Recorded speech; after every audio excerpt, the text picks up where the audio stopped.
மர்மோளே என்னதே சொல்லுங்க. மர்மோளே குழம்பு வச்சிட்டியா? ஆமத்தே குழம்பு வச்சுட்டேன், இப்பதான் இறக்கி வச்சேன் தே. சரி சீக்கிரம் சோத்த போட்டு கொண்டு அப்போ.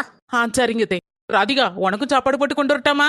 வேண்டாம் நீ கொஞ்ச நேரம் கழிக்கட்டும், நான் இப்பதான் பழம் தின்னேன். சரிம்மா.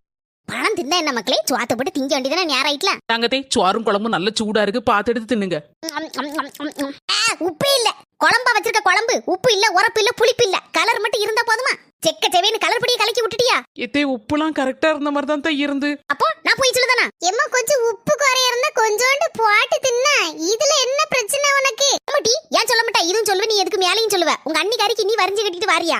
அண்ணி நீங்க வருத்தப்படாதீங்க, உங்களை நான் புரிஞ்சுக்கிட்டேன். நல்ல எம்மா கல்யாணம் முடிஞ்சு ஒரு வீட்டுக்கு மருமகளா போன பிறதாம்மா அண்ணியோட கஷ்டம் என்னன்னு எனக்கு தெரியுது.